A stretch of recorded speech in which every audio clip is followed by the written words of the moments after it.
Alin dan nanti perkenalkan saya Gabriel selaku moderator pada sesi kali ini. Nah, karena pasti kalian udah pada gak sabar kan untuk materi pertama yang berjudul The Overview of Scientific Paper yang akan dibawakan oleh pemateri yang keren yaitu Kak Feby Gunawan Siswanto. Nah, sebelum kita mulai nih materi pertama, kita kenalan dulu yuk dengan Kak Feby. Kepada panitia mungkin bisa di-share screen untuk CV-nya.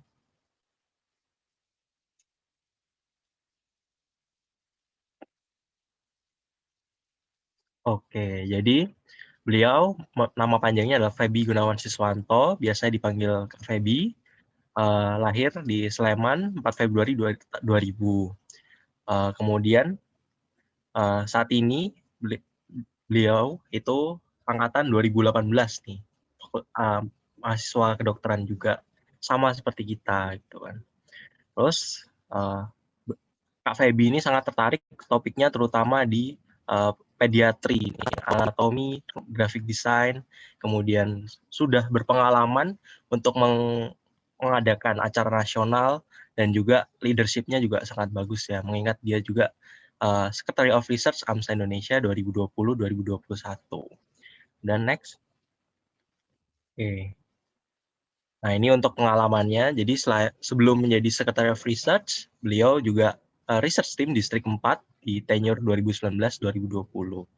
Nah, ini kalau untuk partisipasinya di AMSA nih, Kak Feby udah banyak banget ya.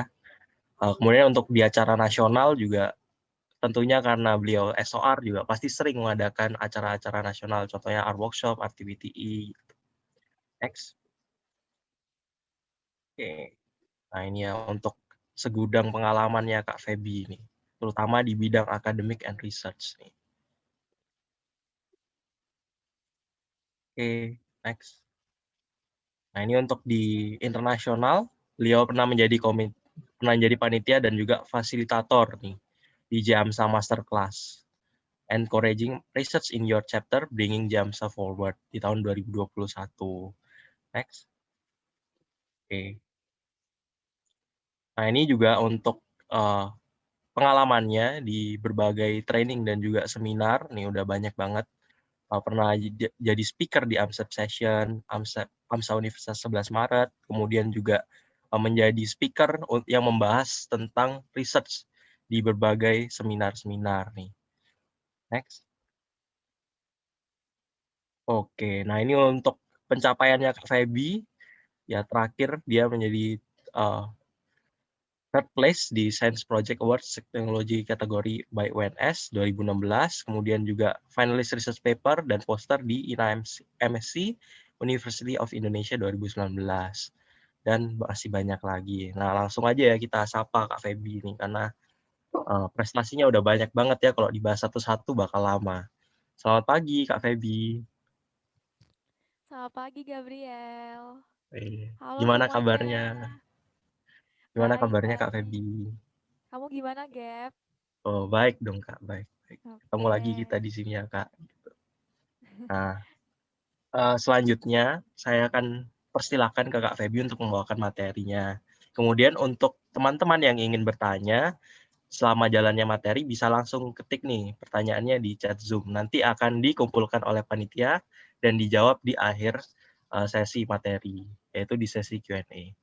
Kepada Kak Feby, waktu dan layar kami persilahkan. Terima kasih Gabriel. Oke, halo semuanya. Perkenalkan kembali, aku Feby Gunawan, biasa dipanggil Feby. Dan kita hari ini akan belajar bersama-sama tentang scientific paper. Nah, teman-teman bisa mulai menyiapkan catatannya, bisa pakai tab atau mungkin mau nyatet pakai buku, boleh banget. Lalu juga disiapkan pikiran yang terbuka dan yang terakhir disiapkan hati untuk belajar ya teman-teman.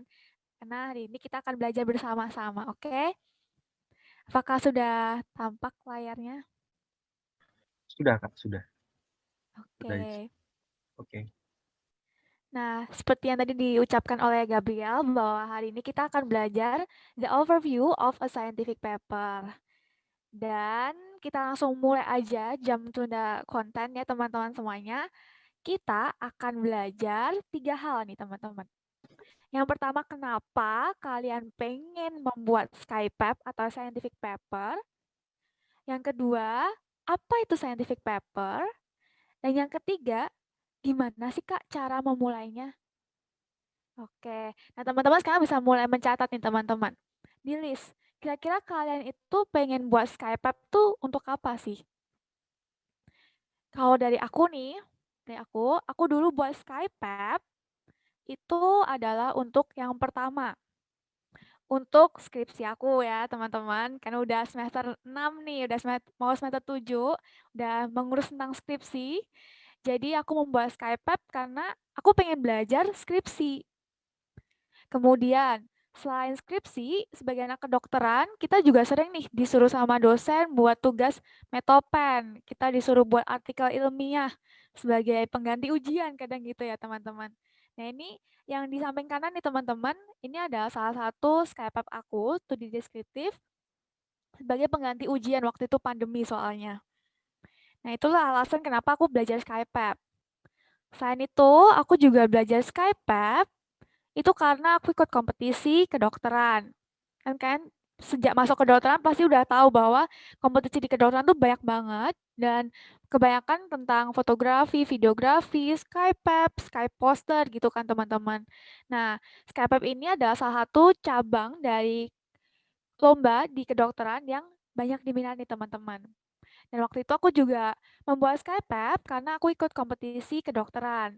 Salah satunya adalah PCCMC di Manila 2021.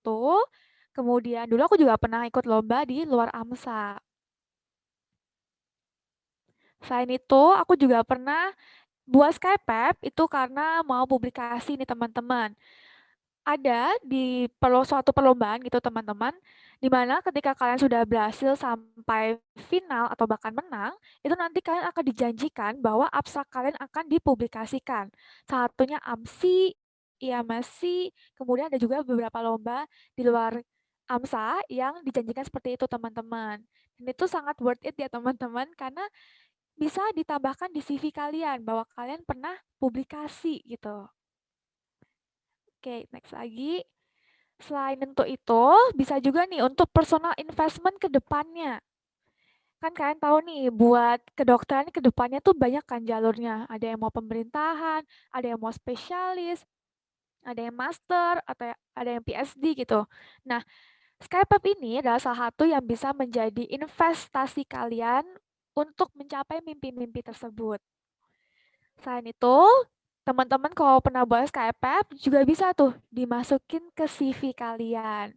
Di menambah riwayat penghargaan CV teman-teman atau riwayat pengalaman teman-teman dalam membuat scientific paper, poster, dan lain-lain. Di samping semua itu, ada juga nih yang pengen belajar Skypep itu untuk mendevelop writing skills-nya. Pengen nih coba mau buat Skypep, pengen tahu suka nggak ya sama Skypep gitu. Bisa juga karena personal satisfactory. Karena teman-teman kayak lagi misalnya lagi liburan gitu. Udahlah coba aja Skypep, pengen coba kok menang seneng lah gitu. Nah, dari semua the why point dari pembuatan Skypep, teman-teman di mana nih? Bisa di list tuh di catatan teman-teman. Target teman-teman, pengen buat Skypep tuh untuk apa sih? Kapan sih kira-kira teman-teman tuh pengen buat Skypep-nya? Oke. Setelah kita tahu why kita membuat Skypep, nah kita sekarang perlu belajar nih teman-teman. Apa itu Skypep sebenarnya? Oke, sekarang kita akan berdiskusi bersama-sama apa sih Skypep itu? Skypep, kalau secara definisi ya teman-teman, itu terdiri dari dua kata, scientific dan paper. Scientific artinya teman-teman membuat sesuatu, membuat karya, itu berdasarkan prinsip-prinsip dari science. Contohnya, bisa di logika. Kedua, pakai evidence-based medicine. Kalau karena teman-teman kan kedokteran ya. Dan yang ketiga, ketika karya itu dibuat lagi, diulang lagi, hasilnya tetap sama teman-teman. Kemudian paper ya teman-teman tahu lah ya, paper adalah suatu ya kertas, suatu karya yang isinya tulisan gitu. Itu yang membedakan dengan poster. Kalau poster kan kebanyakan dia fokus juga di desain. Apalagi kalau public poster lebih fokus lagi tuh di desain dan biasanya untuk kata-katanya juga berbeda. Kalau scientific paper kata-katanya tuh medical terms gitu. Tapi kalau public poster itu kata-katanya lebih ke bahasa yang awam. Oke, setelah kita tahu definisinya apa, kita perlu tahu juga nih, kira-kira Skype itu apa aja sih? Apakah cuma review artikel yang kita sering tahu kayak systematic review gitu, kayak literature review, narrative review, atau ada lagi? Nah, ternyata Skype itu ada banyak teman-teman macamnya. Yang pertama, ada original article. Teman-teman kalau skripsi, terus penelitian dipakai kuesioner gitu, teman-teman. Nah, itu nanti Skype hasilnya, outcome-nya itu adalah sebuah original article. Lalu kalau misalnya teman-teman ikut AMSI atau IMSTC gitu, teman-teman buat systematic review, ditambah dengan analisis datanya, meta-analisis, nah itu termasuk tipe Skype yang review article. Kemudian teman-teman nanti kalau udah koas, bisa juga tuh buat case report, kasus-kasus yang unik gitu. Dan ada beberapa tipe Skype lagi, kayaknya letters of editors, kemudian commentaries, dan juga perspektif. Untuk mahasiswa kedokteran yang kayak sekitar kita nih, aku, terus teman-teman ada semester 1 sampai 4, 5 gitu ya. Nah, itu yang sering kita gunakan, tipe Skype-nya adalah original article dan juga review article. Jadi, kita akan mengulik lebih dalam tentang dua tipe Skype tersebut. Yang pertama adalah original article nih teman-teman. Original article itu berasal dari riset data primer. Maksudnya apa sih data primer? Data primer itu artinya penelitian yang teman-teman ambil tuh dari interview, dari observasi teman-teman, dari focus group discussion, atau yang paling sering adalah dari kuesioner. Mungkin teman-teman AMSA-UHT ada yang pernah jadi person in charge dari penelitiannya AMSA Indonesia tentang burnout itu. Nah, itu adalah salah satu bentuk primary research AMSA Indonesia. Dan nanti untuk outcome-nya, paper-nya itu adalah sebuah original article. Untuk teman-teman yang masih bingung apa sih original article itu, teman-teman bisa banget nih, nanti PPT-nya ini aku akan share dalam bentuk PDF, dan di setiap gambar yang ada tulisannya klik me ini teman-teman, itu teman-teman langsung bisa klik dan langsung nge-link ke sumber-sumber yang aku cantumin nih teman-teman. Contohnya, AMSA Indonesia 2020-2021 pada tenor ini itu membuat suatu video edukasi, video tutorial mengenai pembuatan research proposal. Dan di situ kita sudah mencantumkan tentang perbedaan original article dan juga review article. Jadi teman-teman nanti bisa langsung klik gambarnya ini dan nanti langsung deh nge-link gitu ke sana. Nah, tadi aku juga udah nge-share ke Gabriel di chat. Ada link our video yang teman-teman bisa klik langsung, nggak perlu menunggu PPT dari aku. Mungkin Gabriel bisa di-share ke teman-teman lewat chat. Oke, baik Kak. Oke. Nah, kemudian kita udah belajar tentang original article itu apa. Sekarang kita belajar juga tentang review article. Kalau review article itu, teman-teman berarti menulis suatu paper, penelitian, itu dari data-data sekunder. Contohnya, kayak teman-teman ambil data-data dari jurnal, kemudian teman-teman ringkas, di-review. Lalu teman-teman juga bisa ngambil data pemerintah, contohnya kayak Riskesdas atau profil kesehatan gitu-gitu. Teman-teman juga bisa belajar dari research report, jadi kayak dari reportnya teman-teman lain tentang suatu penelitian gitu. Atau teman-teman bisa juga yang sering nih, kalau buat skripsi itu adalah rekam medis teman-teman. Jadi teman-teman datang ke rumah sakit, kemudian teman-teman minta izin untuk dapetin akses ke rekam medisnya pasien. Terus teman-teman ambil datanya itu, kayak misalnya teman-teman mau riset tentang perbedaan HB pasien COVID sama yang nggak COVID gitu. Nah, teman-teman cari tuh pasien-pasien yang COVID, terus dilihat HB-nya. Masukin ke Excel gitu. Kemudian pasien yang non-COVID, dilihat juga HB-nya, masukin ke Excel, terus nanti diolah gitu pakai SPSS. Oke, dari keduanya itu, original artikel maupun review artikel, sebenarnya strukturnya tuh mirip-mirip nih teman-teman. Kalau dari AMSA UHT kemarin udah bilang, udah disingkat aja Kak dengan IMRAT.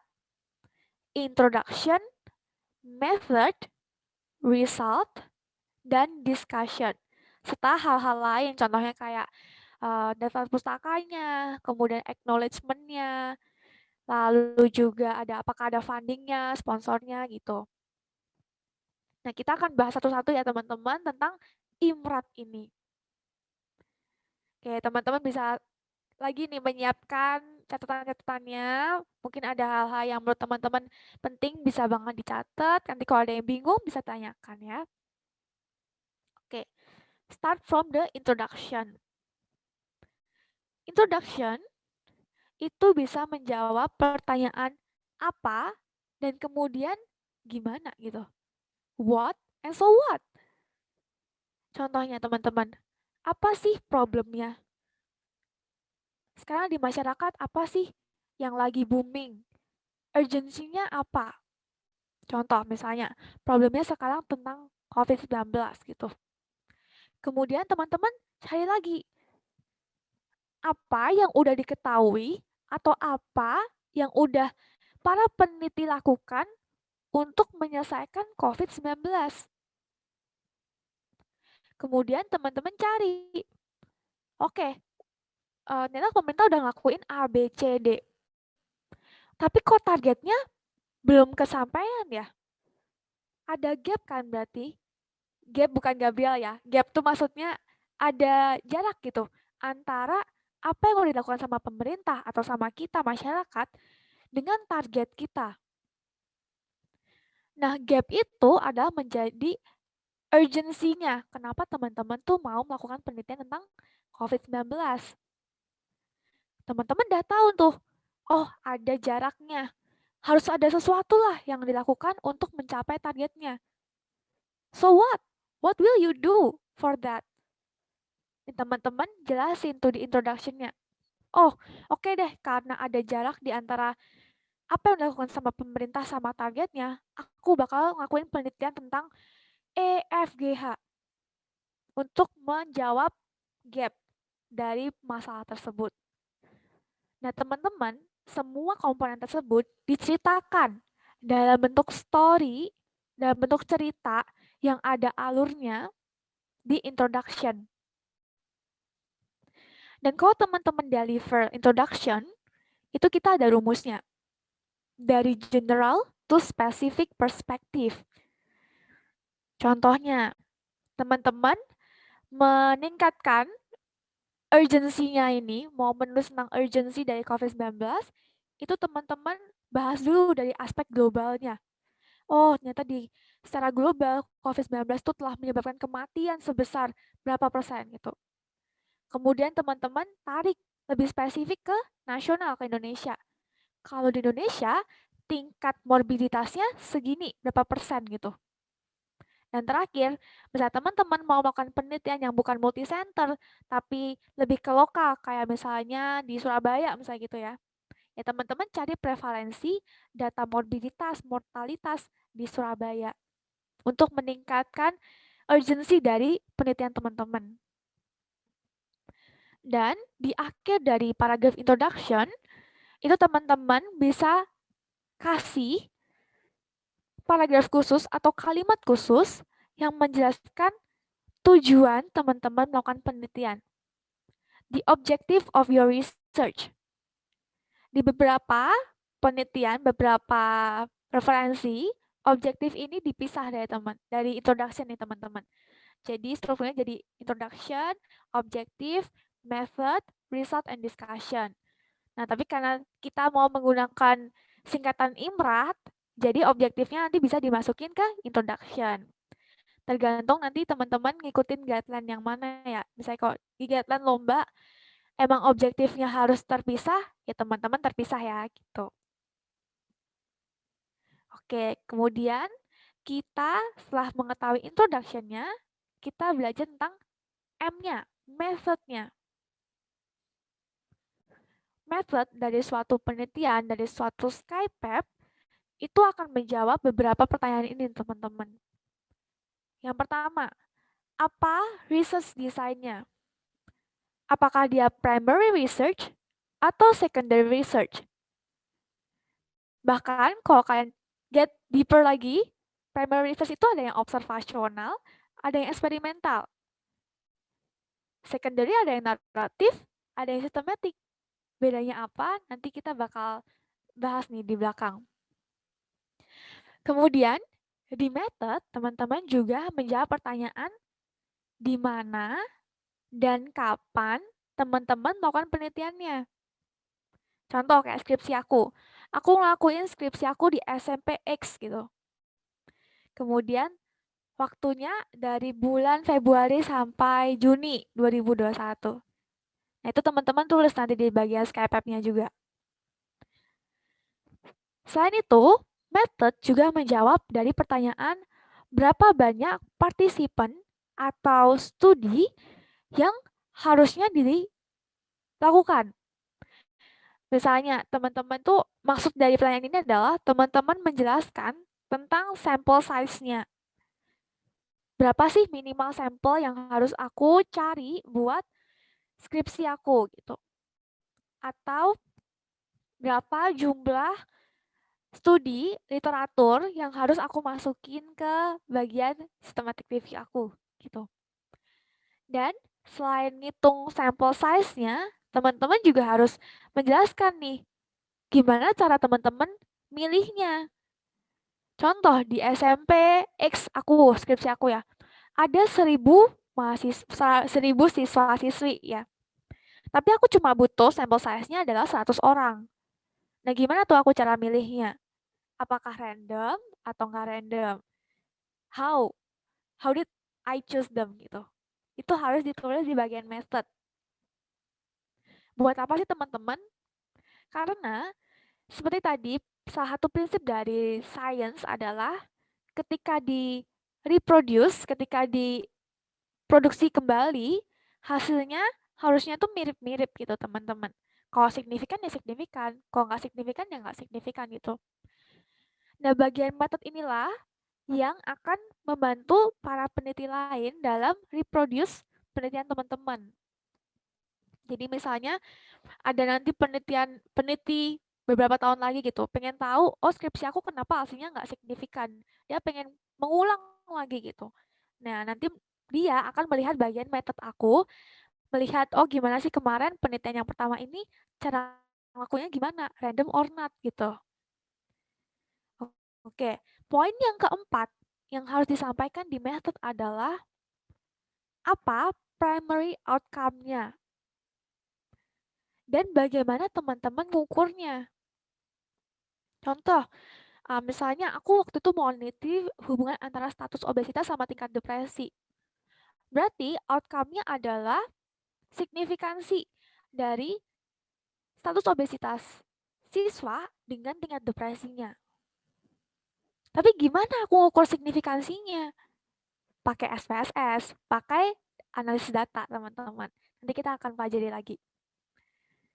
Dan di method ini sebenarnya teman-teman tuh bisa langsung ngikutin standar guideline-nya aja, teman-teman. Standar guideline-nya nanti aku akan paparkan di belakang. Dan nanti itu tuh kayak bentuknya suatu checklist gitu, teman-teman. Jadi kalau teman-teman buat SkyPep, nanti bisa tuh sebelum di-submit, diikuti checklistnya. Udah ada belum sih bagian ini? Udah ada belum sih bagian B-nya ini? Buat tahu apakah metodenya teman-teman tuh udah lengkap. Oke, metodenya emang rumit ya teman-teman. Tapi kalau kalian tahu basicnya, ini udah bagian yang sebenarnya paling enak, paling bisa dicicil dari awal dibandingkan bab-bab lain dalam proposal penelitian gitu. Kalau aku ini teman-teman. Oke, kita belajar berikutnya adalah tentang nih, evidence-based medicine. Hierarkinya tuh gimana? Untuk research design, teman-teman, itu kan ada banyak tuh. Ada yang observasional, ada yang eksperimental, kemudian ada systematic review, meta-analisis juga tuh. Nah, teman-teman pasti juga udah sering nih lihat hierarkinya ini ya, teman-teman. Bahwa systematic review dan meta-analisis itu sebenarnya berada di puncak dari hierarki evidence. Jadi sebenarnya kalau dibandingin nih antara skripsi aku, misalnya gitu ya, dengan yang merupakan primary study dengan systematic review atau meta-analisis, sebenarnya scientist atau bahkan kita juga itu akan lebih mempercayai hasil dari systematic review sama meta-analisis. Karena of course dong, systematic review kan dia merupakan review, rangkuman dari banyaknya primary study yang udah dilakukan. Jadi anggap aja kayak Gabriel ngelakuin penelitian tentang obesitas sama depresi. Aku ngelakuin tentang penelitian obesitas sama depresi. Nanti Kristo juga obesitas sama mental health gitu. Kemudian nanti siapa? Ayin, teman-teman. Kena Ayin lah ya. Ayin ngelakuin penelitian tentang status obesitas dengan tingkat ansietas. Nah, kemudian teman-teman Adnan, aku kenalnya Adnan nih di UHT ini. Adnan melakukan systematic review yang mereview, merangkum hasil dari keempat penelitian tersebut. Penelitian aku, Gabriel, Kristo, sama Ayin. Ya pasti dong, lebih dipercaya dong. Kan rangkuman gitu udahan. Gitu. Oke. Setelah kita tahu nih hierarkinya, kita akan mempelajari juga nih teman-teman. Bahwa di primary research itu ada beberapa klasifikasi gitulah teman-teman buat study design atau research design. Yang pertama, ada penelitian yang jenisnya tuh kualitatif. Kalau kualitatif itu berarti nggak ada analisis statistiknya. Nggak ada yang SPSS gituan lah ya teman-teman ya. Kemudian ada penelitian yang kuantitatif. Kalau kuantitatif berarti ada angka-angkanya gitu kan ya. Ada analisis statistiknya.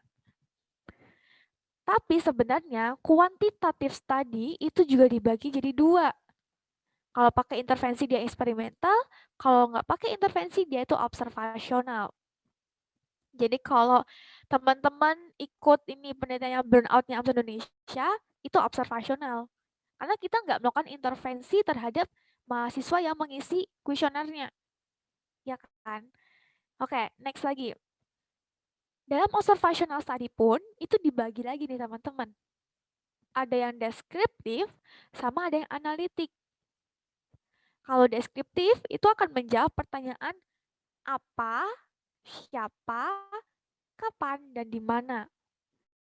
Sedangkan analitik yang seringnya digunakan sebagai syarat kalau mau skripsi, kalau di kampus aku minimal adalah analytic study ya.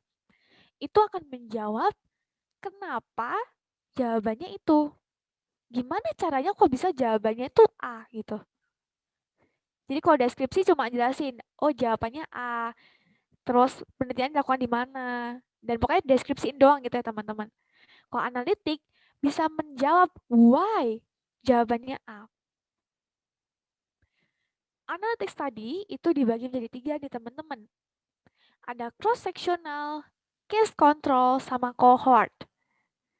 Nah teman-teman sebenarnya kalau mau belajar lebih lagi tentang study design ini, teman-teman bisa juga nanti cek di video yang volume 2, itu kita Research Division of Indonesia 2020-2021 udah bahas nih tentang tipe-tipe study design plus contoh-contoh yang aplikatif. Intinya, kalau cross-sectional, itu berarti teman-teman melakukan penelitiannya untuk assess risk factor dan juga outcome-nya itu di waktu yang sama. Contoh, kayak misalnya aku mau neliti status obesitas sama tingkat depresi. Ya udah, aku melakukan penelitiannya di jangka waktu yang sama. Tak sebarin kuesioner obesitas, tak sebarin kuesioner tingkat depresi. Kalau case control, itu berarti teman-teman menilai risk factor sama outcome-nya nggak di waktu yang sama. Teman-teman cek nih, outcome-nya sekarang apa? Oh, sekarang tingkat depresinya itu lagi tinggi di SMP X, SMP aku. Pengen tahu dong, sebenarnya riwayatnya siswa SMP X tuh gimana sih? Ada nggak ya risk factor status obesitas? Jadi kalau case control itu teman-teman kayak kalian lihat outcome-nya dulu sekarang, kemudian kalian flashback ke belakang. Faktor resikonya apa aja gitu. Kalau cohort, itu berarti teman-teman sekarang melihat bahwa wah banyak banget ya yang sekarang obesitas di SMPX. Kira-kira beberapa tahun ke depan dia depresi nggak ya karena obesitas gitu teman-teman. Jadi kalau cohort, kalian risk factor-nya dilihatnya tuh sekarang. Outcome-nya teman-teman lihat ke depannya. Cuma memang ada yang namanya cohort retrospektif.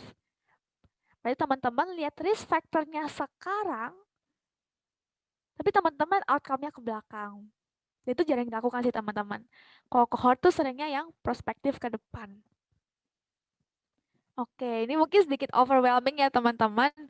Nanti bisa dipelajari lebih detail lagi. Nanti aku akan share PPT-nya juga. Terus teman-teman juga bisa belajar di our video atau teman-teman bisa belajar di referensi lain. Karena menurut aku memang belajar research itu kalau aku pribadi ya nggak bisa sekali doang. Memang perlu diulang-ulang dan bahkan perlu terjun langsung aja. Nanti kalian akan belajar langsung pada pengalaman kalian. Oke, tadi aku sempat sebut-sebutkan ya bahwa ada guideline untuk menulis metode dalam SkyPep. Nah, guideline-nya tuh yang aku maksud adalah ini nih teman-teman. Kalau teman-teman penelitiannya eksperimental, teman-teman bisa pakai guideline-nya consort. Kayak tadi aku udah bilang, di bagian guideline itu udah ditulis harus apa aja sih yang teman-teman cantumin di metode SkyPep teman-teman. Partisipannya, intervensinya, tujuannya apa, hipotesisnya apa, dan lain-lain. Teman-teman nanti bisa ikuti aja guideline-nya ini. Nanti teman-teman bisa langsung klik gambarnya ini. Nanti kalian akan langsung ke direct ke linknya websitenya Consort. Kemudian kalau observational study disarankan menggunakan strobe. Jadi intinya kayak beda beda jenis KPF ya beda guideline-nya gitu. Kayak mereka udah memiliki keunggulannya masing-masing. Kalau observational study pakainya strobe. Nanti di strobe ini udah dibagi ada case control, cohort, cross-sectional gitu. Oke, itu tentang primary research ya teman-teman. Dan tadi kita sedikit flashback lagi nih teman-teman. Bahwa di primary research ada salah satu studi yang kita hobi banget nih pakai. Skripsi itu hobi banget pakai. Yaitu quantitative study. Terutama yang analytic study ya. Yang menjawab why and how. Jawabannya adalah A, B, C gitu kan. Nah, untuk quantitative study, gimana sih cara measure, gimana sih cara mengukur outcome-nya? Gimana aku tahu kalau status obesitas sama tingkat depresi itu berhubungan signifikan? Gimana caranya? Nah, pertama-tama nih teman-teman, harus menentukan dulu variabelnya. Apa variabel independennya, apa variabel dependennya, dan apa variabel perancunya. Kalau di aku, penelitian itu, deskripsi aku berarti variabel independennya atau variabel bebasnya adalah status obesitasnya. Kalau variabel dependennya, terikatnya yang dipengaruhi oleh variabel bebasnya itu adalah tingkat depresinya. Sedangkan variabel perancu bisa jenis kelamin, usia, atau memang ada riwayat gangguan jiwa dari responden aku. Setelah kalian tahu variabelnya apa, kalian perlu juga mengetahui setiap variabel itu measurement scale-nya atau skala pengukurannya itu apa? Apakah dia kategorik atau dia itu numerik? Apa itu kategori sama numerik? Nanti kita bahas ya.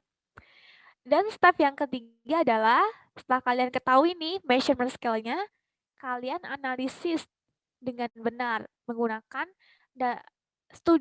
data analisis yang benar. Oke. Oke, next aja dulu. Nah, ini adalah categorical variables. Dibagi jadi dua nih teman-teman. Ada nominal sama ada ordinal. Ini aku ambil dari RVideo 3 volume 3 yang udah menjelaskan tentang variabel sama data analysis ya. Kalau categorical nominal, itu berarti variabelnya dia itu sederajat. Gak ada kelompok yang lebih tinggi daripada yang lain. Contohnya jenis kelamin. Cowok sama cewek tinggi mana? Sama kan ya? Kita gender equality gitu. Sama kita. Setara gitu. Bedain sama yang categorical ordinal. Yaitu bertingkat. SMP kelas 7, 8, 9. Dia naikkan tingkatnya. Kemudian prestasi. Juara 1, 2, 3. Naik juga kan tingkatnya. Atau turun gitu kan. Pokoknya ada tingkatannya. Sedangkan kalau numerik, itu berarti variabel yang menggunakan angka. Bisa bentuknya interval, contohnya kayak suhu, bisa juga dengan rasio. Kalau rasio tuh berarti yang memiliki nilai mutlak. Nolnya tuh mutlak. Dan dia tuh nggak memiliki nilai negatif. Oke, dari kalian tahu nih, udah tahu variabelnya, dependennya apa, perancunya apa, atau co-foundingnya apa, udah tahu juga skala pengukurannya apa, kemudian step ketiga apa nih? Kalau tadi teman-teman dah mencatat, pasti teman-teman tahu bahwa step ketiganya adalah kita menentukan analisis data yang digunakan apa. Nah, kalau misalnya yang kita sering pakai, itu adalah yang analisis bivariat. Ada 4 analisis bivariat yang sering dipakai. Kalau variabel pertamanya kategorikal, bisa pakainya chi-square atau Fisher-Exact test. Kalau misalnya dia numerik, pakainya regresi atau korelasi. Kalau variabelnya tuh dia nggak sama measurement scale-nya atau skala pengukurannya. Contoh, variabel pertama dia kategorik, variabel kedua dia numerik. Nah, itu teman-teman perlu di deskripsiin lagi. Variabel yang kategorik tuh dia 2 kelompok aja atau lebih dari 2 kelompok. Kalau 2 kelompok, dia berarti dikotomus. Nanti pakainya t-test. Kalau polikotomus berarti dia lebih dari 2 kelompok, pakainya one way ANOVA. Ini yang sering dipakai. Oke, tadi kita udah belajar tentang primary research, tentang original article. Terus gimana Kak kalau yang review artikel? Kan kalau lomba-lomba kayak AMSI, IMSC, kemudian MSTC, kan yang sering-sering menang tuh kan yang systematic review, meta analysis gitu kan. Nah, sebenarnya kalau review artikel tuh gimana sih pembagiannya Kak? Ada 3 teman-teman. Ada narrative review, systematic review, sama meta analysis. Kalau narrative review, berarti studinya itu sebenarnya kualitatif. Jadi nggak ada tuh yang namanya pakai SPSS gitu, nggak ada. Systematic, dia juga kualitatif review. Tapi bedanya apa naratif sama systematic? Ternyata bedanya ada di metodologinya, di metodenya teman-teman mencari data-datanya, mencari jurnal-jurnalnya. Di metode teman-teman mengekstrak dari jurnal tersebut dibentuk ke dalam suatu rangkuman. Kalau narrative review, teman-teman nggak pakai systematic approach. Kalau systematic review, teman-teman pakai systematic approach. Nanti bisa pakai Prisma biasanya. Sedangkan meta analysis itu berarti teman-teman membuat systematic review ditambah analisis data. Jadi kalau meta-analisis itu berarti kuantitatif review. Jadi harus ada statistiknya gitu teman-teman. Untuk mengetahui sebenarnya perbedaannya signifikan atau enggak. Oke, nah kalau tadi kita di primary research udah ada guideline-nya, ada consort buat eksperimental sama ada strobe buat observasional. Nah, kalau systematic review sama meta-analysis, dia punya guideline-nya juga, yaitu PRISMA. Teman-teman nanti kalau pengen tahu tentang Prisma, bisa klik juga gambarnya, nanti langsung link ke websitenya Prisma. Di sini kita sudah ada checklistnya gitu teman-teman. Apa aja sih yang harus dicantumin di bagian metode? Contohnya, gimana protokolnya? Kemudian, apakah udah pernah diregistrasikan nih systematic review-nya? Lalu, apa aja karakteristik dari studi yang teman-teman cantumin? Dan nanti teman-teman bisa langsung cek aja di Prismanya ini. Pokoknya teman-teman kalau misalnya buat Skype nih, kalau udah ngikutin checklistnya Prisma ini, udah lengkap sih harusnya. Gitu. Oke. Tadi kita udah belajar introduction, M, method, dan sekarang R, resultnya. Oke. Mungkin udah banyak banget nih ya teman-teman informasinya. Kayak langsung jek gitu, langsung banyak banget pagi-pagi dapat informasi. Sebaiknya nih, tarik nafas dulu, diginiin dulu nih tangannya, bisa dipijat-pijat tangannya kalau misalnya capek nyatet, matanya ditutup dulu misalnya kalau udah capek buat ngeliat laptop, layar. Udah, tarik nafas. Oke, kita lanjut ya ke bagian result. Di bagian result, teman-teman itu menuliskan atau menjawab pertanyaan dari apa yang sudah teman-teman temukan dari penelitiannya teman-teman. Ada 3 hal yang bisa teman-teman tulis secara garis besar. Yang pertama, berapa jumlah partisipasinya, berapa jumlah respondennya, berapa jumlah artikel yang teman-teman masukin ke systematic review. Kedua,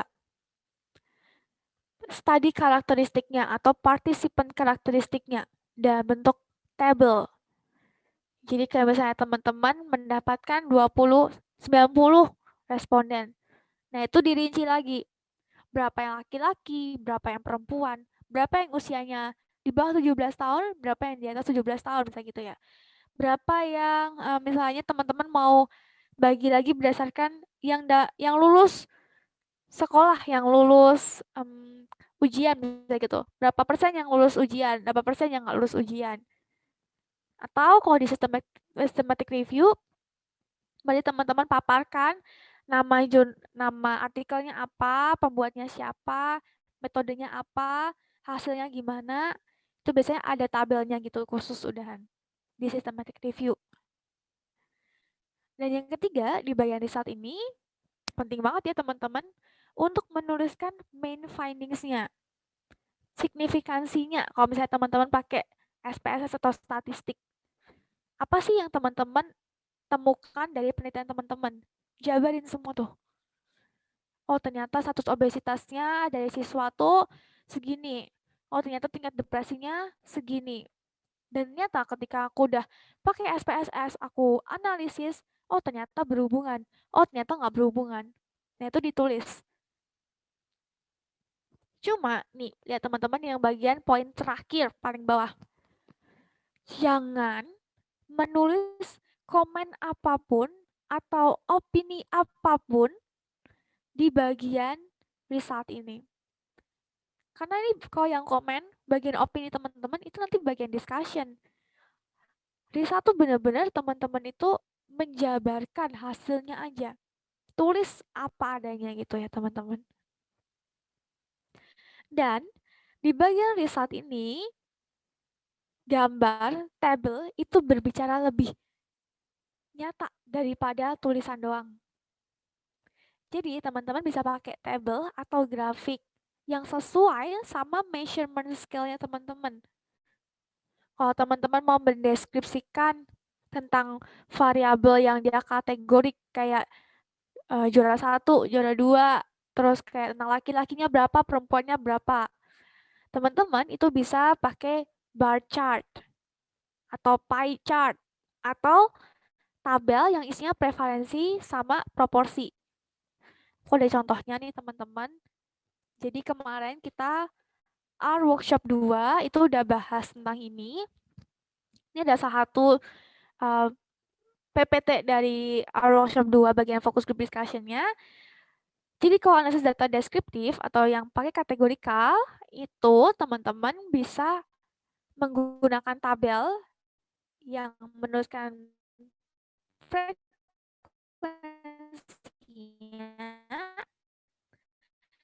kemudian pie chart yang contohnya di sini,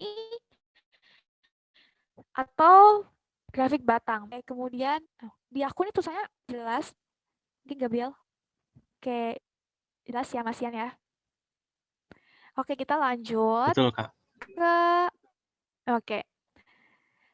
Kemudian kalau misalnya datanya numerik, pakai apa nih?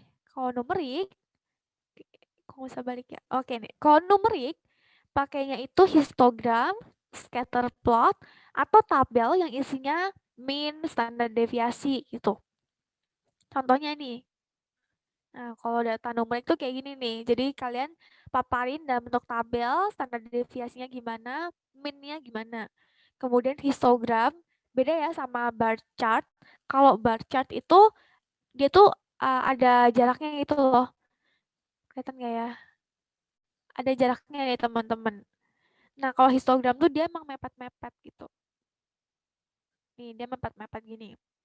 Atau bisa juga pakai scatter plot atau OGIF gitu. Oke, next lagi ya teman-teman. Kalau di bagian discussion, apa aja Kak yang ditulis? Kan tadi dapat sneak and peek-nya. Kalau di discussion tuh kita mengomentari atau memberikan pendapat tentang resultnya kan. Nah, memang di bagian discussion itu kita yang menjawab pertanyaan dari how does it mean? Gimana sih maksud dari data-data, angka-angka yang di result itu? Apa sih maksudnya? Untuk menjawab apa sih maksudnya itu, teman-teman bisa pakai poin-poinnya ini nih. Pertama, teman-teman ringkas dulu apa sih important findings-nya. Jelasin apa aja yang signifikan dari penelitian teman-teman. Kemudian, teman-teman bisa interpret. Jadi diinterpretasikan. Kalau yang di result tulisannya cuma P kurang dari 0,05. Nah, kalau di discussion, teman-teman jelasin. Oke, dia signifikan. Berarti ada perbedaan yang signifikan antara status obesitas dengan tingkat depresi gitu. Jadi dijelasin artinya apa sih dari angka-angka itu. Selain itu, teman-teman juga menuliskan limitasi dari studinya teman-teman. Apa sih plusnya studi teman-teman? Contoh, oh iya dong plus, karena kan aku ngakuin penelitiannya multi-center, nggak lokal loh Kak, gitu. Tapi minusnya, nah iya nih minusnya multi-center aku tuh nggak bisa tersebar nih di seluruh pelosok Indonesia, karena emang ada keterbatasan sumber daya, misalnya gitu. Nah teman-teman tulis limitasinya di situ, di bagian discussion. Kemudian teman-teman korelasiin dengan previous study-nya. Contoh, oh ternyata tingkat depresi sama status obesitas nggak berhubungan signifikan nih.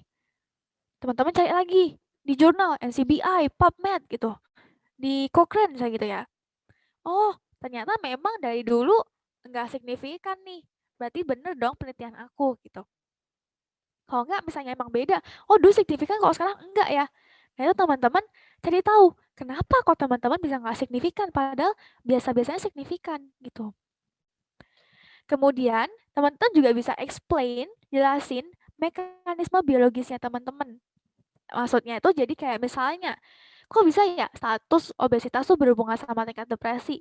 Jelasin tuh pakai bio biomolekularnya gitu. Jelasin pakai patofisiologinya. Itu di bagian discussion. Kemudian teman-teman juga menuliskan suggestion-nya teman-teman untuk research ke depannya sebaiknya seperti apa. Ada poin yang aku masih kurang nih. Jadi penelitian berikutnya harus menjawab poinku ini ya yang masih kurang di aku sekarang.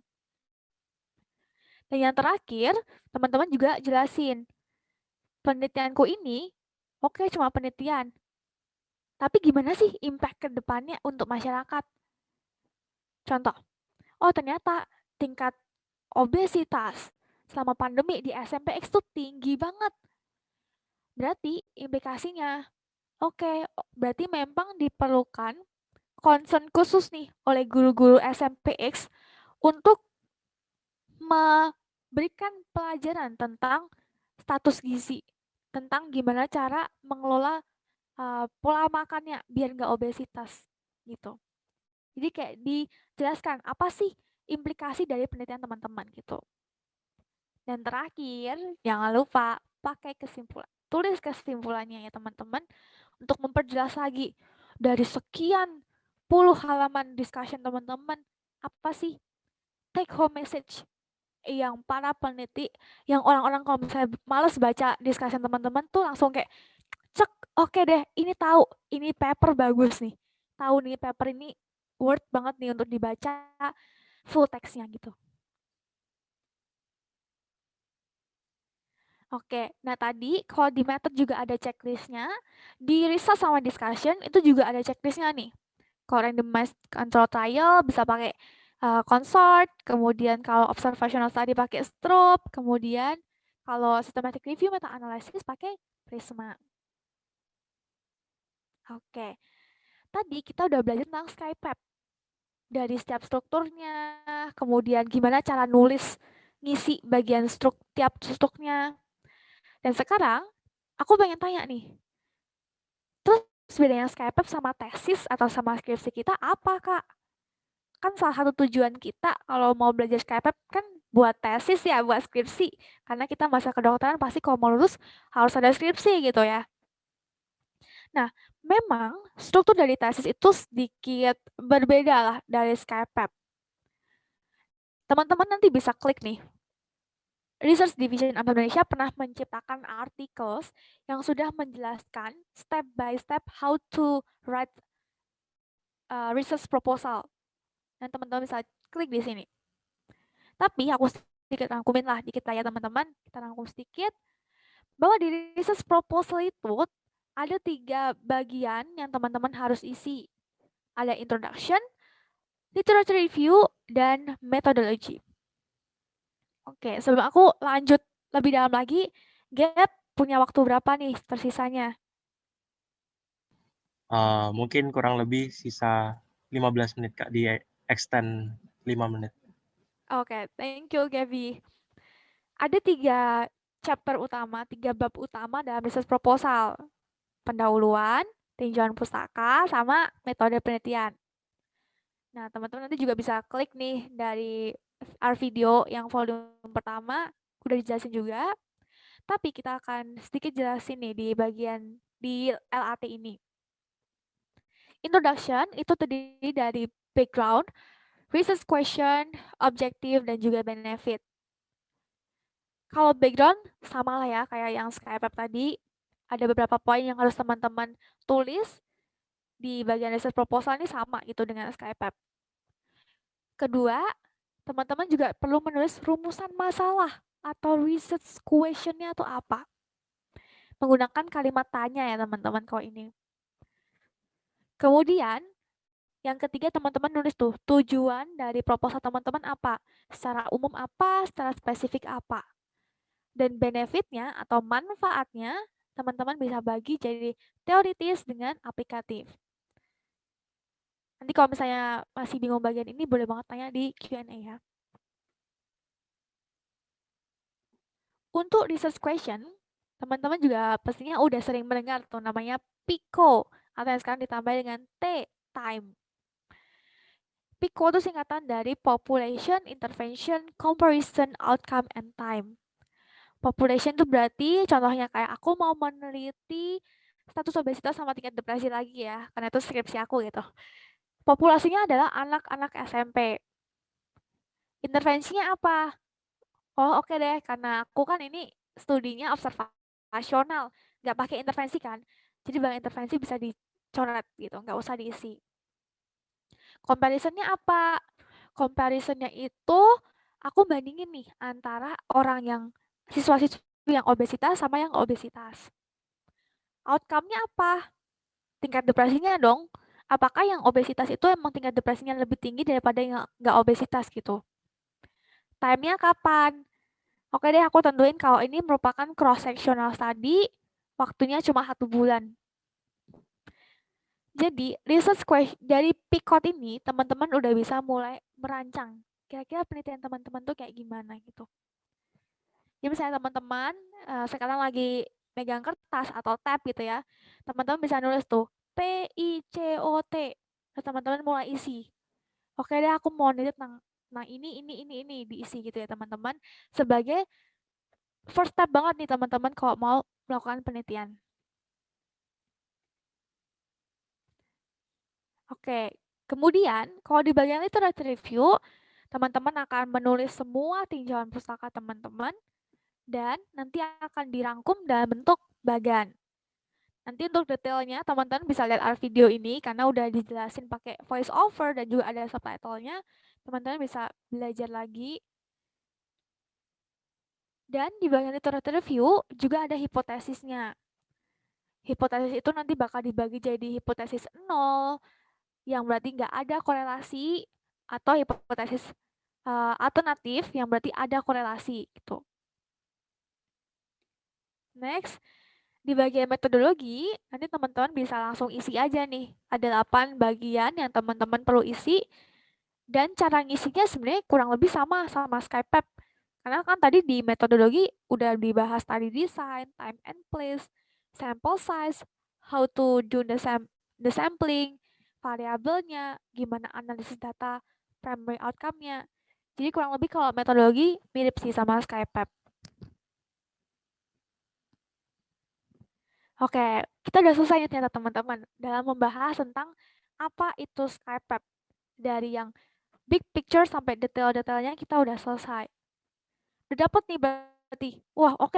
Aku udah tahu nih ilmunya, aku udah tahu teorinya gitu. Tapi gimana ya Kak? Aku mau mulai nulis Skypep.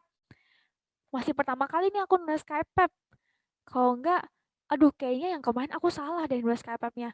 Aku mau lagi deh coba lagi nulis Skypep baru gitu.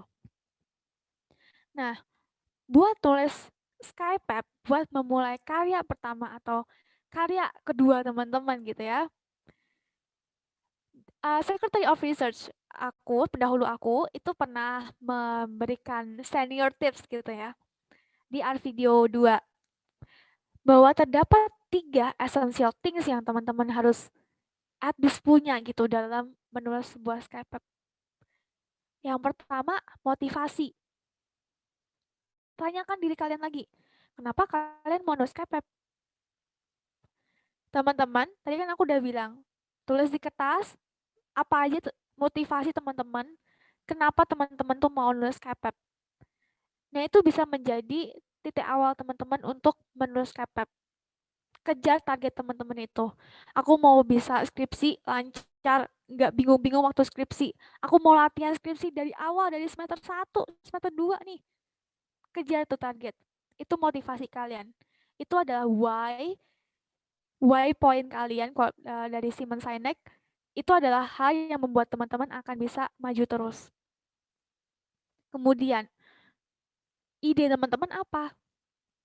Tadi bisa tuh pakai Picot tadi ya, teman-teman mulai tulis kalau misalnya menemui suatu fenomena, teman-teman langsung bagi tuh jadi Picot. Oke lah, aku mau neliti di mana, intervensinya apa, outcome-nya apa, comparison-nya apa, kapan aku nelitinya. Dan pastinya ya, menulis satu Skypep, apalagi kalau pertama kali aku pernah menjadi teman-teman, itu komitmennya perlu besar. Kalau teman-teman emang nggak bisa sendirian, ajak teman-teman kalian yang sama-sama antusias, yang sama-sama ambisius untuk ngejar target teman-teman. Bisa juga ngajak kakak tingkat atau research team. Nih ada Gabriel nih research team yang akan iya oke lah aku mau ikut nulis Skype gitu. Ya Gab ya. Benar, boleh. Oh Kalau mau tuh, ajak-ajak. tuh Gabriel udah open hand tuh, udah open arms, dia mau diajak tuh.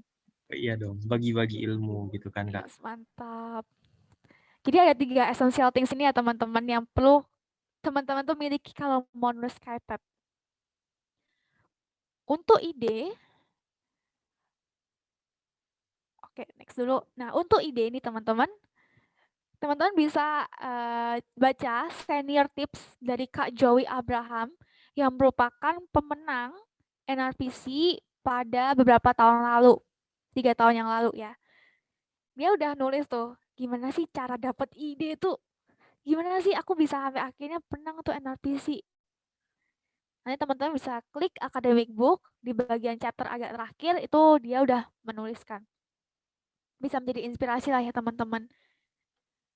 Dan tips lain nih dari senior adalah teman-teman itu buat plan yang realistik. Kapan deadline-nya? Oke, ternyata deadline lomba yang aku pengen ikuti besok.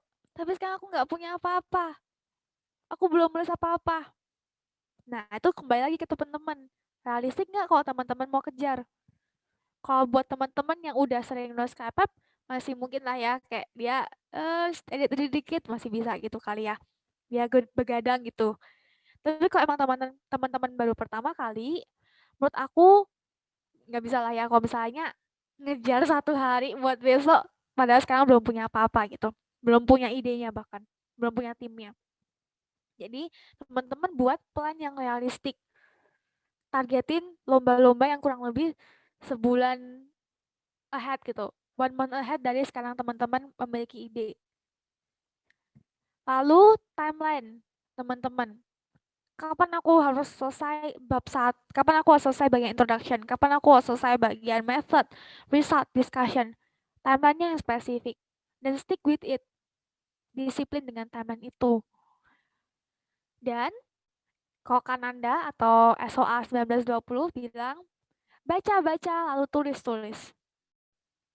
Intinya adalah banyak-banyak baca, banyak-banyak catat dari hasil bacaan teman-teman, masukin ke bagian introduction atau discussion teman-teman. Kayak yang tadi aku bilang, research itu nggak bisa dipelajari sekali kalau aku. Bahkan kadang perlu terjun dulu, kebingungan dulu, baru tahu caranya. Jadi nggak perlu takut-takut untuk terjun tanpa ilmu, teman-teman mulai aja dulu gitu. Kan teman-teman akan mulai tahu, oh ternyata aku masih nggak mudeng ini ya, nggak paham ini. Yaudah aku belajar lagi ini. Start it first gitu. Kalau itu sih aku caranya kayak gitu nih teman-teman.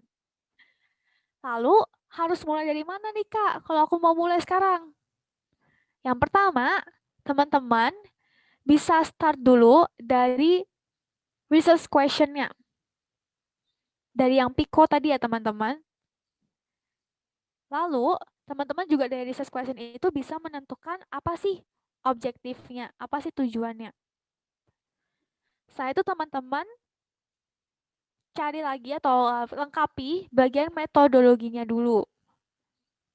Jadi dari research question, dari PICO, teman-teman lengkapi bagian metodologinya. Setelah itu baru result and discussion plus conclusion. Dan terakhir adalah bagian introduction atau background-nya plus tinjauan pustaka kalau teman-teman nulisnya tesis atau skripsi. Nah, jadi itu semua teman-teman yang bisa aku paparin sekarang. Quotes terakhir adalah life is worthwhile if you try. It doesn't mean that you can do everything. No. Kita limit gitu. Kita limited potensinya. Tapi, but there are a lot of things you can do if you just try right now. Jadi, coba aja sekarang gitu teman-teman. Mulai scroll. Oke lah aku mau coba lomba yang kurang lebih Juni atau Juli. Atau yang waktu teman-teman lagi libur gitu. Cari. terus langsung lihat guideline lombanya gimana, dan mulai aja.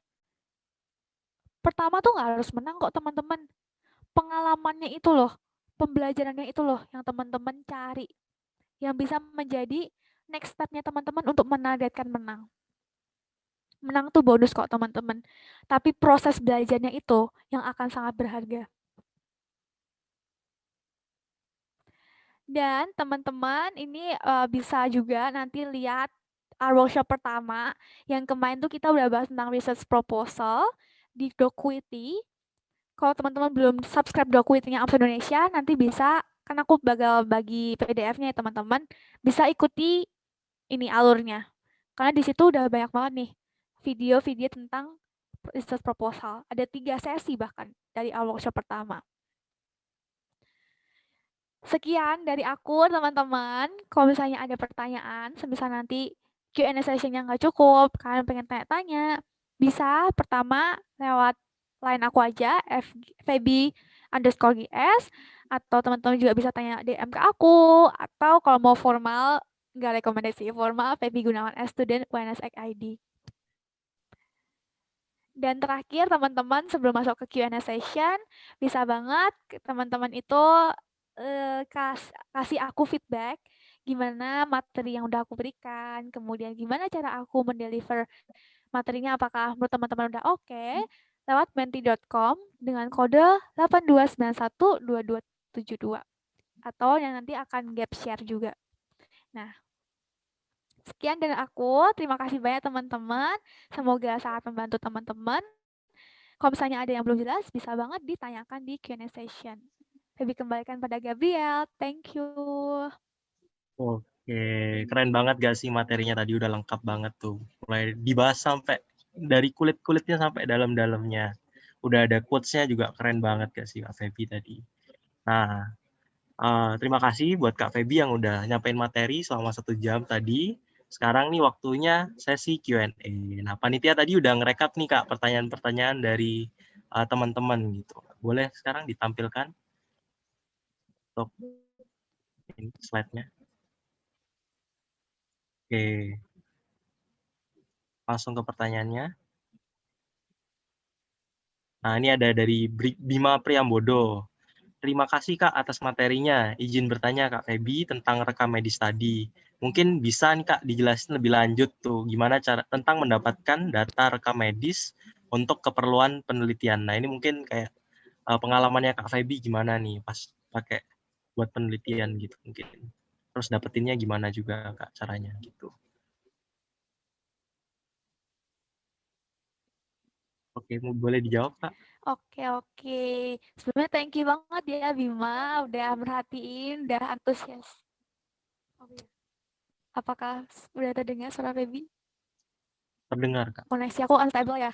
Apakah Cuman udah mungkin terdengar? agak unstable Oke. sinyalnya gitu. Dari tadi kaget? Ya, enggak kok, barusan Oh Kak. enggak, baru aja. Boleh Oke, lanjut oke. Kak. Ini udah oke. Alright. Thank you Bima udah tanya, udah antusias. Untuk rekam medis, sejujurnya aku belum pernah penelitian pakai rekam medis. Tapi aku punya temen yang skripsinya rekam medis dong pastinya. Karena rekam medis tuh sama kuesioner tuh hal yang booming gitu kalau di skripsi ya. Nah, untuk rekam medis itu teman-teman memang perlu perizinan yang tidak mudah, tapi bukan berarti nggak bisa, ya kan? Sesuatu yang mudah itu bukan berarti nggak bisa kan? Nah, teman-teman kalau mau akses rekam medis, setahu aku kalau di kampus aku, di RS pendidikan aku, teman-teman yang pertama harus punya etik dulu. Etik penelitiannya teman-teman dulu yang menyatakan bahwa penelitian teman-teman tuh legal. Udah oke dari segi etik, nggak melanggar etik, nggak ada intervensi atau nggak ada intervensi yang merugikan pasiennya gitu. Gimana cara dapat etiknya? Balik lagi, kita harus buat research proposal. Dan dalam research proposal itu akan lebih mantap lagi kalau teman-teman ada lembar pengesahan dengan dosen. Itu. Nah, kemudian dari research proposal itu, kemudian nanti teman-teman coba cari alur etik yang ada di AMSA UHT, di UHT, dilengkapi tuh berkas-berkasnya. kadang tuh ada protokol studinya juga yang akan mendetailkan gitu ya, teman-teman tuh mau meneliti apa, caranya gimana gitu-gitu. Kurang lebih kalau buat etik itu 2 sampai 4 minggu. Dari etik itu kemudian teman-teman minta berkas dari kampus yang mengizinkan teman-teman untuk ngambil rekam medis di suatu rumah sakit. Gitu ya. Jadi pertama research proposalnya dulu. Jangan lupa lembar pengesahan. Yang kedua, dapetin etiknya.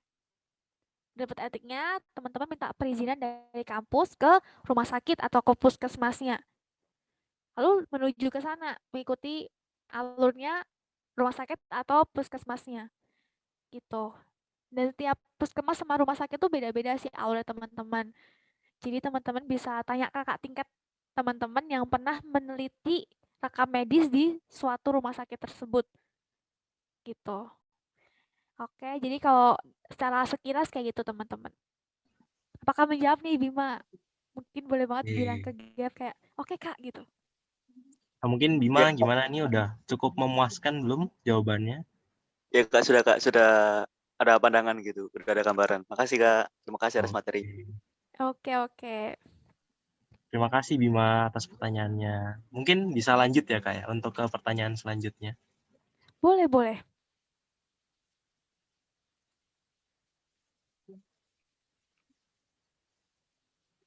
Next.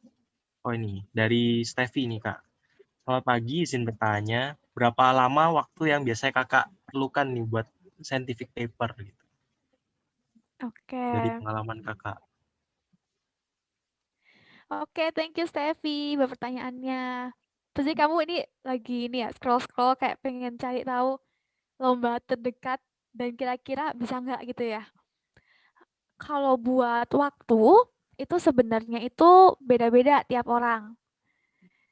Apalagi dengan kesibukan masing-masing beda-beda juga ya. Steffi Betul lagi banyak banget Kak. organisasi, ya kan? Gaby juga Betul banget. merasakan nih karena Gaby pernah membuat Skype sebagai bagian dari tugas research team untuk dipublikasikan di articles. Beda-beda nih, Steph, kalau untuk waktunya. Tapi kalau misalnya baru pertama kali, aku saranin kurang lebih 1 bulan. 1 bulan itu dengan catatan Steffi udah tahu nih mau neliti apa dari awal start hari pertama bulannya itu ya. Dan saran aku kalau baru pertama itu adalah cari kakak tingkat atau cari teman yang udah pernah buat atau yang sama-sama antusias. Punya tim itu lebih baik dikit tapi yang sama-sama antusias daripada kalau banyak tapi akhirnya kalian doang yang ngerjain gitu. Akhirnya cuma Steffi doang yang ngerjain. Jadi cari orang yang benar-benar Steffi percaya, oke, dia kayaknya sama-sama antusias nih. Let's go kita jungkir balik bareng-bareng di Skype pertama kita gitu.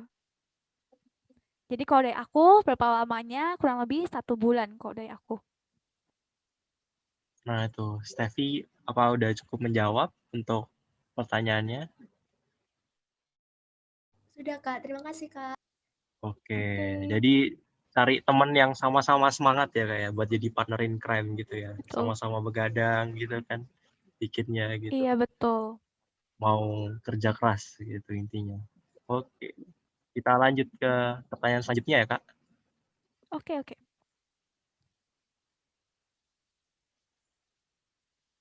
Nah ini dari Priscilla Kak. Nah, selamat pagi Kak Feby, izin bertanya, kalau tidak salah tadi ada menyinggung tentang kelebihan dari setiap metode. Oh, mungkin research design gitu Kak. Bisa jelaskan kelebihan yang paling menonjol dan mungkin mana yang paling pas nih buat kita kerjakan sebagai pemula gitu. Atau baru pertama kali mau mulai bikin research paper gitu. Oke, thank you Priscilla. Aku kayak sering banget loh dengan kata Priscilla ini. Ya Priscilla sangat aktif loh di research-nya Auto Iya, Indonesia. terkenal di mana-mana nih Kak. Dia. Menjamur dia. Oke. Ini maksud Priscilla yang tadi ya cross sectional, case control sama cohort ya? Mungkin Priscil bisa langsung Oh iya Kak. unmute. Oke. Nah, kalau buat dari 3 tadi ya, yang aku rekomendasiin buat pertama kali adalah cross-sectional pastinya. Karena kalian itu kayak nyebar satu kuesioner yang udah full pertanyaan gitu, terus dapat datanya langsung diolah gitu. Tapi memang kalau cross-sectional ini tidak bisa menjawab pertanyaan yang ad causa apa gitu. Jadi nggak bisa menjawab pertanyaan sebab akibat. Bisanya kayak mendeskripsikan kalau dia berhubungan. Tapi nggak dia berhubungan signifikan atau enggak, ada perbedaan signifikan apa enggak. Tapi belum bisa menjawab pertanyaan kenapa dia berhubungan gitu. Kenapa dia beda secara signifikan gitu. Biasanya kita cuma jawab berdasarkan teori-teori yang udah ada, dari penelitian yang udah ada gitu. Kalau case control sama cohort tuh beda. Karena timeline-nya dia nggak cuma sekali sebar kuesioner, tapi harus lihat ke depan atau ke belakang, jadinya dia bisa menjawab pertanyaan sebab akibat. Lalu kalau misalnya Priscilla itu pengen meneliti suatu suatu rare disease. Oke. Lalu Priscilla pengen tahu nih rare disease-nya ini itu sebenarnya bisa gini kayak oke, aku mau meneliti tentang penyakit apa ya, rare disease tuh ambil Down syndrome misalnya gitu ya, Down syndrome. Aku itu outcome-nya Down syndrome-nya. Aku pengen tahu sebenarnya ibunya anak ini dulu tuh waktu hamil ngapain ya? Dia pernah kepapar sama ronsen nggak ya? Atau dulu dia pernah kena rubella nggak ya? Dia pernah minum obat-obatan teratogenik nggak ya? Nah itu kamu bisa pakai case control. Kamu lihat sekarang dia ada anak yang Down syndrome, kamu lihat paparannya selama pembentukan fetusnya ada risk factor nggak yang menyebabkan seseorang itu Down syndrome gitu. Oke. Kemudian kalau misalnya Priscilla tuh pengen meneliti suatu paparan yang rare, jadi contohnya kayak radiasi nuklir misalnya gitu ya. Misalnya ada nih, misalnya amit-amit gitu, ada suatu negara yang dibom nuklir gitu, karena radiasi nuklir gitu. Nah, nanti pakai cohort. Jadi dari orang-orang yang dia kena radiasi nuklir tersebut, dicek beberapa tahun berikutnya. Apakah radiasi nuklirnya itu menyebabkan si orang itu bisa infertil misalnya gitu. Apakah bisa membuat seseorang itu jadi kanker, memiliki kanker gitu. Jadi intinya, aku sedikit ringkas lagi, kalau buat pemula pakainya cross-sectional. Minusnya adalah dia itu nggak bisa menjawab pertanyaan sebab akibat. Kalau case control sama cohort, dia bisa tuh menjawab pertanyaan sebab akibat. Plusnya lagi, kalau case control tuh bisa untuk penyakit-penyakit yang jarang, rare disease. Sedangkan kalau cohort itu untuk paparan-paparan yang jarang. Gitu. Ini bisa memberikan gambaran secara garis besar. Nanti kalau misalnya Priscilla itu pengen tahu lagi plus minusnya, detailnya tiap studi desain, Priscilla aku saranin buka YouTube Indonesia sekarang. Buka sekarang. Ada recorded webinar Research 101 yang diadakan oleh Kananda. Waktu aku jadi research team kayak Gabriel, pembicaranya itu udah membicarakan tentang setiap study design plus minusnya. Bahkan tentang sample size gitu-gitu teman-teman. Jadi boleh banget dicek YouTube channelnya Amsa Indonesia karena udah banyak banget tuh video-video tentang research. Oke, mungkin udah menjawab belum Priscilla? Oke. Jauh banget, Kak. Makasih banyak, Kak Feby. Oke, sama-sama. Terima kasih Priscilla atas pertanyaannya. Udah mendengarkan banget nih berarti Kak. Mau mulai scientific paper pertama nih kelihatannya. Mau ikut lomba. Oke. Yes. Mungkin kita bisa satu pertanyaan lagi ya. Benar ya? Boleh ya Kak ya? Oke. Boleh. Boleh next. Ke pertanyaan selanjutnya.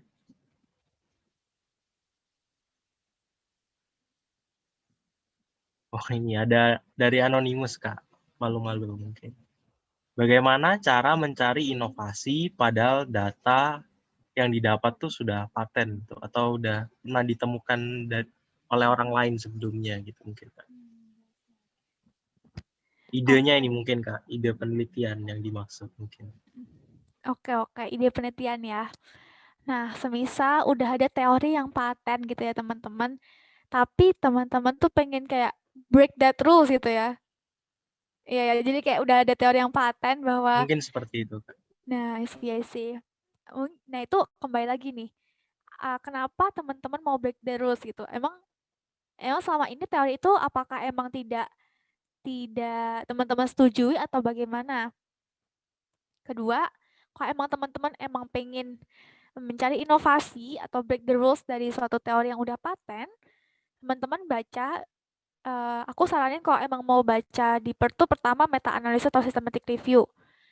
Di situ akan dijelaskan banyak penelitian yang menyebabkan suatu teori itu dicetuskan. Kalau masih nggak jelas lagi, dari systematic review meta-analysis itu ada referensi-referensinya.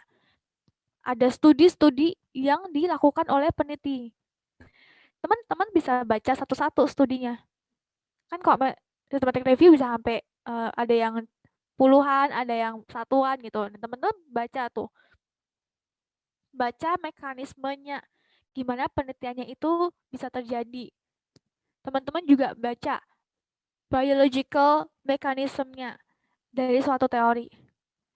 Nah, dari situ teman-teman akan tercerahkan kayak, oh wait, ini kok ada yang salah ya kayaknya. Harusnya tuh kayaknya mekanismenya nggak gini nih. Aku pernah baca jurnal yang sekarang udah berkembang, mekanismenya tuh ada tambahan senyawa yang mempengaruhi gitu. Bisa nggak ya kalau misalnya aku teliti senyawa ini, sehingga teorinya itu jadi berubah atau bahkan bertambah gitu. Jadi, intinya adalah untuk mencari suatu inovasi, teman-teman harus pelajari dulu basicnya. Sejarahnya dulu, kenapa suatu teori ada. Dari situ kalau teman-teman udah pelajari banget tuh basicnya, teman-teman tahu di mana titik lemahnya. Apakah itu emang teori yang udah dulu banget, sekarang belum diperbarui, padahal ada faktor lain yang bisa menyebabkan teori itu berubah. Ya teman-teman dari mengetahui gap-nya itu, teman-teman baru penelitian tentang problem tersebut, tentang gap-nya itu. Bukan Gabriel, tentang gap-nya itu tapi. Oke, Baik. gitu. Apakah menjawab nih? Mungkin anonimnya bisa chat gap personal gitu. Ya mungkin nanti kalau misalkan ada yang masih kurang-kurang boleh langsung chat pribadi Kak Feby. Tadi ada kontaknya nggak sih? Bener ya kan? Yes, betul-betul. Boleh. Dan Terbuka banget kan? presentasinya udah aku share juga. Oke. Kak Feby terbuka kok biasanya kalau ditanya-tanyain. Ya nggak? Oke. Tapi maaf banget nih Kak, karena keterbatasan waktu untuk sesi Q&A-nya harus diakhiri sampai di sini.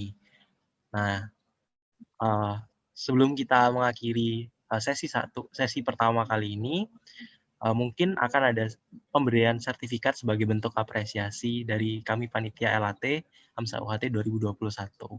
Nah, kepada project officer kami, Septia Primayanti, mungkin hendak memberikan sepatah dua patah kata sekaligus memberikan sertifikatnya. Silakan, Septi. Selamat pagi Kak Feby. Sebelumnya saya mewakili panitia mau mengucapkan terima kasih banyak kepada Kak Feby yang sudah bersedia untuk menjadi pemateri scientific paper pada local academic training AMSA UHT hari ini. Semoga ilmu yang kakak berikan tadi dapat bermanfaat bagi semua partisipan yang hadir. Baik, bisa diserahkan ke moderator. Baik, saya pandu untuk sesi dokumentasinya ya. Silakan panitia screenshot dalam 3, 2, 1. Oke. Terima kasih, Septi. Terima kasih, Kak Feby.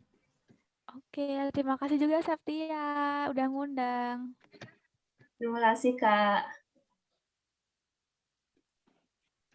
Oke, sekali lagi saya mewakili panitia LAT menyampaikan terima kasih sebesar-besarnya. Materinya udah keren banget Kak, sangat komprehensif ya, mulai dari detail-detailnya scientific paper sampai tips-tipsnya gitu ya, juga quotes-quotes penyemangatnya juga keren banget lah kalau Kak Feby, top Marco top gitu ya. Selanjutnya saya ingin mohon maaf Kak sebesar-besarnya apabila ada kesalahan dalam perbuatan dan kata yang kurang berkenan di hati Kak Feby dan juga para peserta. Terima kasih banyak Kak Feby sekali lagi. Terima kasih juga Gabriel. Kalau Gabriel nggak tak maafin lah kalau ada salah ya. Waduh, jangan gitu dong Kak. Oke.